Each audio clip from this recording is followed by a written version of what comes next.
자, 오늘 하나님 말씀 히브리서 12장 말씀을 함께 읽고 봤습니다. 오늘 말씀은 1절부터 3절까지는 신앙 경주를 위한 권면의 말씀이고요. 4절부터 17절까지 말씀은 징계의 유익과 경건의 삶에 대한 교훈의 말씀이 되겠습니다. 그리고 18절부터 29절 마지막 말씀까지는 새 언약과 신약 교회를 이야기하고 있습니다. 새 언약과 신약 교회. 자, 오늘 말씀의 본문 내용 가운데에서 6절, 7절, 8절 말씀을 다시 한번 보겠습니다. 주께서 그 사랑하시는 자를 징계하시고 그의 받으시는 아들마다 채찍질 하심이니라 하였으니 너희가 참으면 징계를 받기 위함이라. 하나님이 아들과 같이 너희를 대우하시나니 어찌 아비가 징계하지 않는 아들이 있으리요.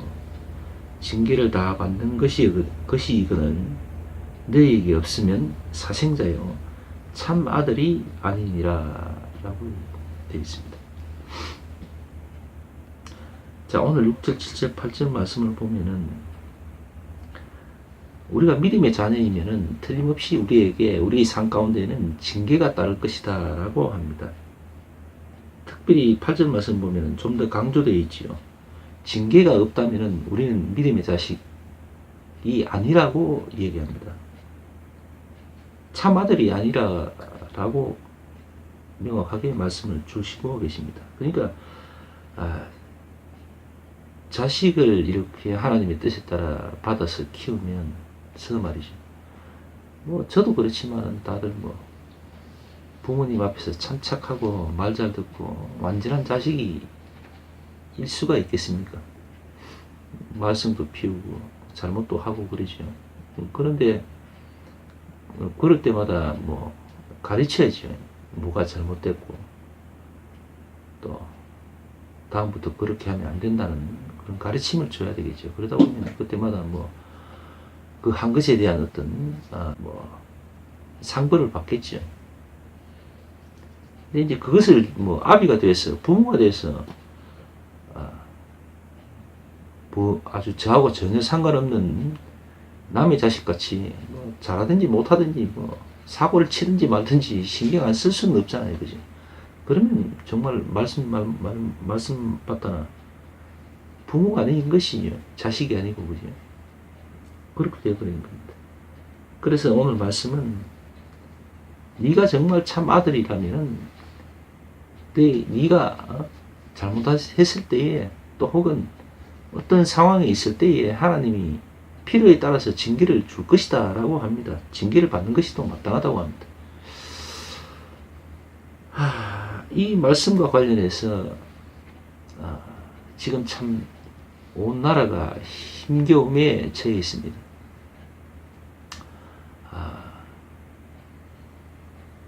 대통령이 국회에서 탄핵을 받았고 지금 헌법재판소에 지금 판결을 지금 가름하고 있는 중이죠. 그 와중에도 어제도 촛불 집회는 계속 이어지고 있습니다. 적각하야라라고 이제 국민들은 이야기하고 있습니다. 대통령은 아주 속된 말로 쌩깐다 그럽니다. 너야 하든지 말든지 나는 내대로 간다라고 하고 있죠. 근데 그 모습을 보면서 문득 이런 일들이 생각이 납니다. 가끔 보면은 저도 그런데 사람마다 판단의 기준이 각자 다들 있어서 다른 제3자에 대해서는 굉장히 냉철하게 객관적으로 이렇게 잣대를 적용을 하는가 하면은 자기 자신에 대해서만큼은 때로는 정말 허무맹랑할 정도로 관대하죠.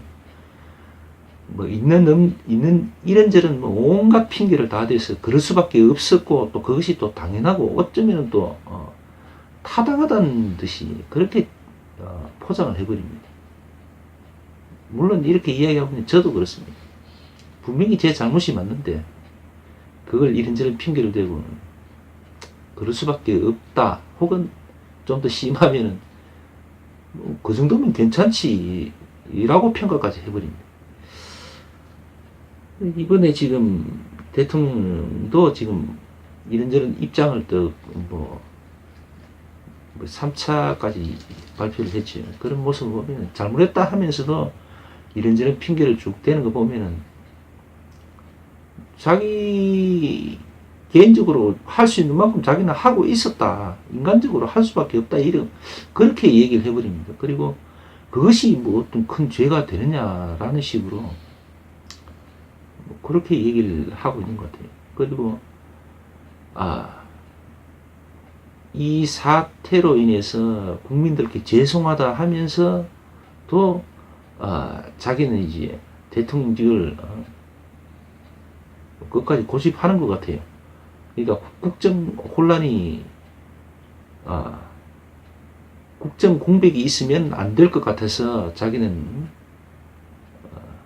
헌법이 부여한 어떤 대통령의 권한을 끝까지 고집하겠다. 또 혹은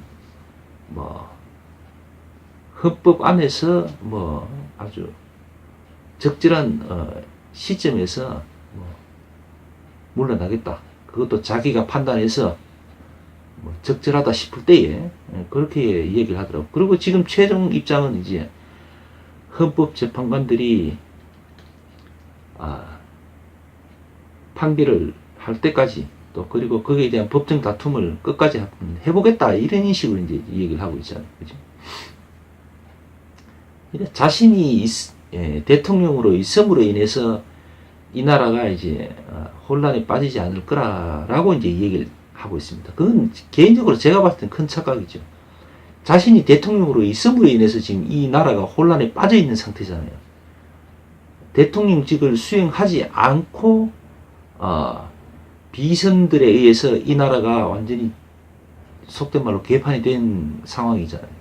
그래서 경제는 경제대로 망가졌고 외교는 외교대로 박살이 나버리고 장래 비전이라든가 모든 국가의 어떤 고위공직자들 그런 사람들이 정말 검증된 분들이 자리를 잡고 있는 것이 아니라 엉뚱한 이상한 사람들이 그냥 고위공직자에 지금 또 머물고 있는 그런 상황이 되어버리잖아요. 하나부터 열까지 지금 자기 자신이 그 대통령 된 순간부터 이 나라가 완전히 속된 말로 개판이 된 겁니다. 근데도 이제 버젓이 한다는 얘기가 국정 혼란과 공백을 막기 위해서 지금 자기는 버티고 있는 것처럼 그렇게 이야기하고 있잖아요. 그게 크게 착각하는 겁니다. 제가 조금 전에도 이야기했지만은 사람들은 자기 자신에 대해서 그렇게 착각을 하고 살아가는 것 같아요. 전부 다 할 수는 없겠지만은 또 혹은 대부분이 그런 사람도 있겠네요 보니까. 그러니까 망상 속에 살아가는 거잖아요. 현실 속에 있는 것이 아니라 전혀 그냥 엉뚱한 외계에서 사는 사람처럼 말이죠. 엉뚱한 세상 속에서 자기가 지금 살아가는 거예요. 착각을 하면서. 그런 사람들이 의외로 참 많은 것 같아요. 마지막 순간 그 탄핵이 가결됐는데도 불구하고 인사를 해버리잖아요. 마지막에. 그리고 그 인사로 인해서 발탁된 사람이 보니까 또 막 희한한 사람이더만.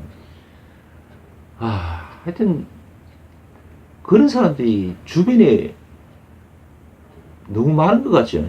그리고 그 대통령 주변에 그런 사람들이 많은 것도 문제지만은 근데 개인적으로 봤을 때 꼭 대통령 주변만 그런 사람이 많은 것은 아닌 것 같아요.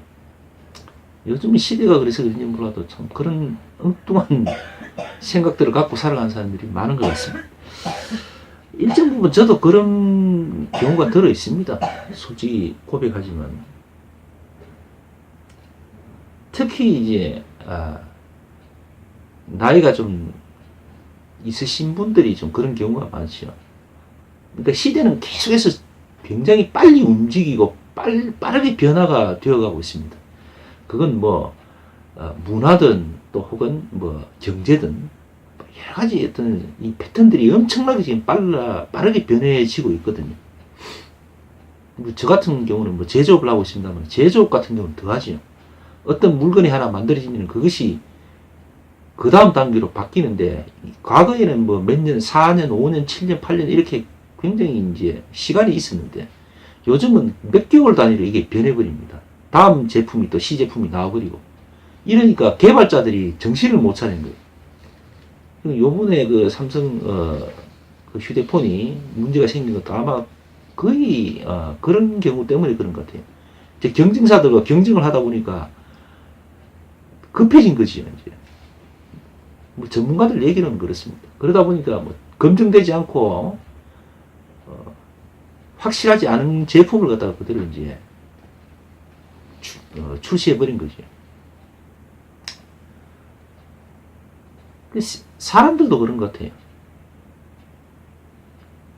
그러다 보니까 이제 나이 드신 분들이 대처를 못 하잖아요. 세상이 벌써 바뀌고도 수없이 바뀌어 버렸는데, 과거에 그 자기들이 살아왔던 옛 기억들을 가지고 지금 살아가는 거지.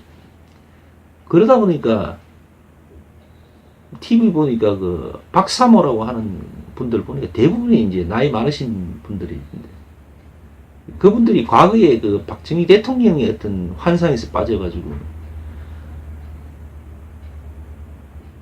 지금의 대통령이 뭐가 잘못했나 이거는. 잘못한 게 뭐 있냐 이거예요. 그 한 푼이라도 횡령한 게 있느냐 이런 이야기하고 있습니다. 참 답답하죠. 뭐 그렇다고 해서 그분들을 갖다가 어떻게 하겠어요? 그 나이 많은 사람들, 착각 속에 있는 사람들을 어떻게 일일이 다 깨우겠습니까?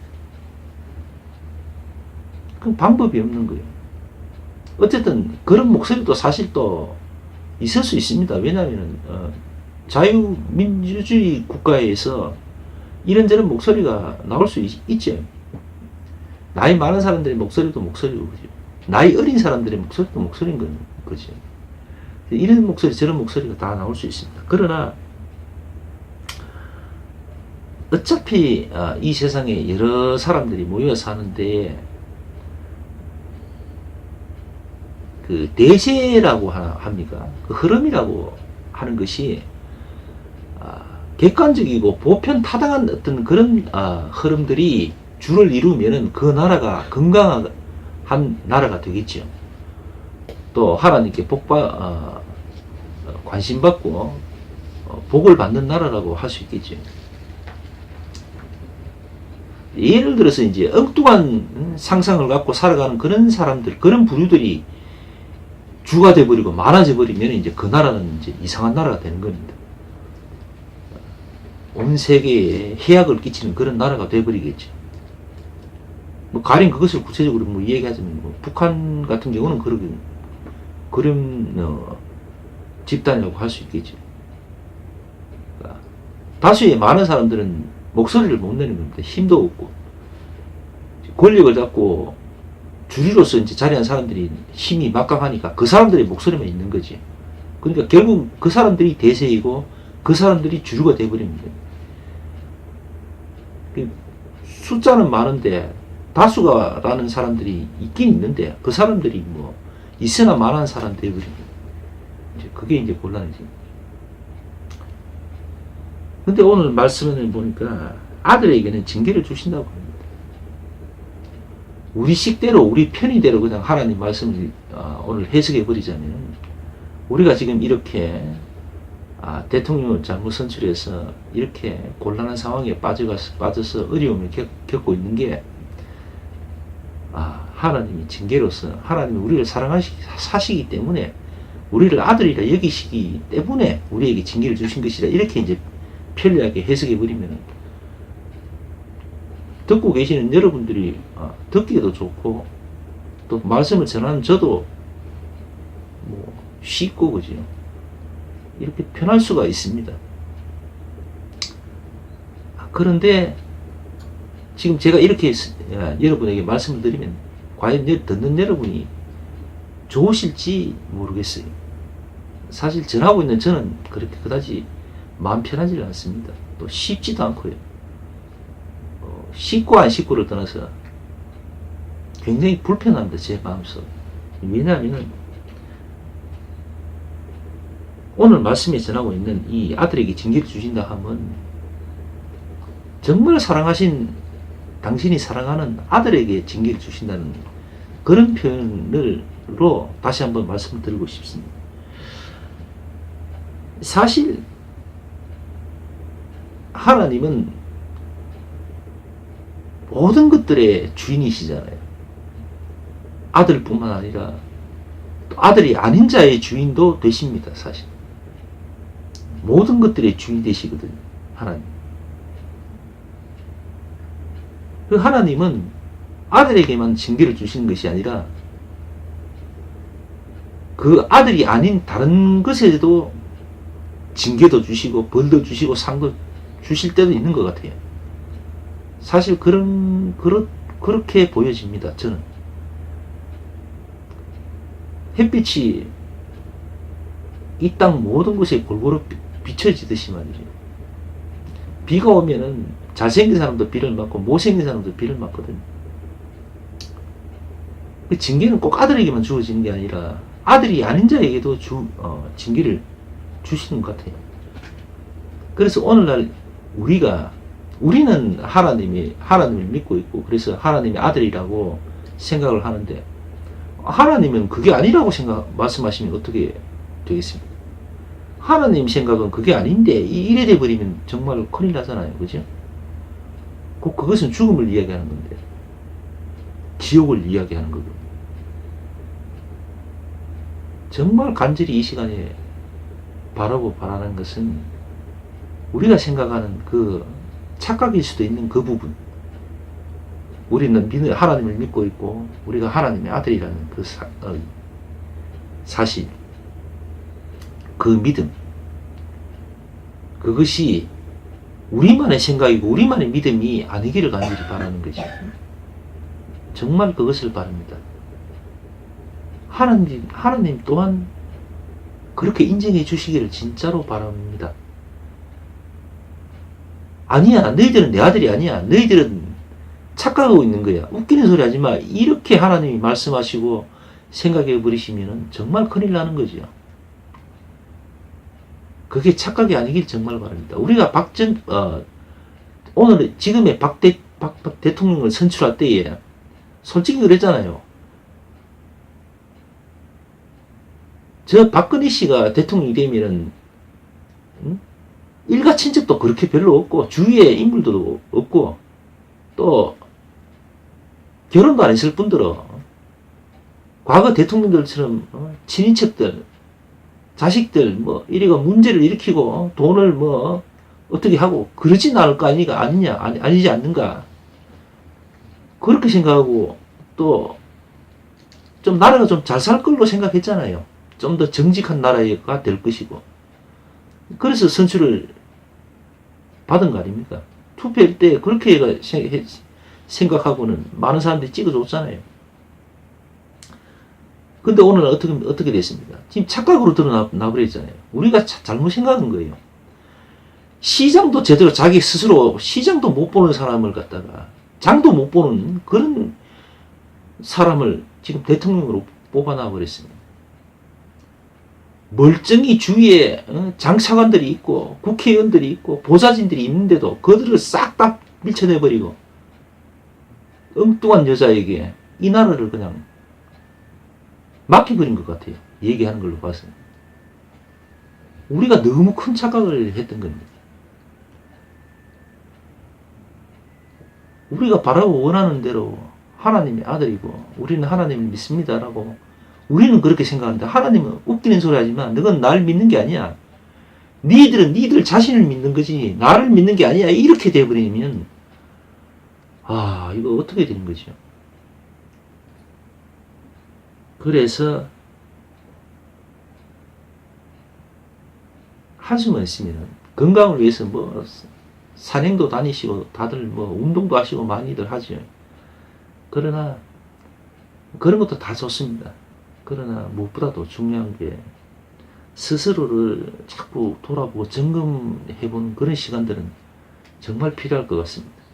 제가 자주 말씀을 드립니다. 내가 믿는다고 하지만 사실 이게 믿는 건지 아닌지 정말 스스로를 돌아봐야 돼요. 체크해야 됩니다. 내가 수없이 교회를 다니고 수십 년을 교회 다니고 모태신앙이고 내가 뭐 목사고 장로고 의심 안 하는 사람들 많겠죠. 당연히 나는 늘 하나님께 기도하고 성경 보고 심지어 말씀을 전하는 사람인데 내가 하나님 믿는 사람이 맞지. 하나님이 나를 당연히 사랑하시고 나를 관심 가지시고 나를 아들이라고 생각하실 거야. 하나님이 너 웃기는 짓 하고 있다 이렇게 해버리면 정말 불쌍한 사람 돼버리는 거잖아요.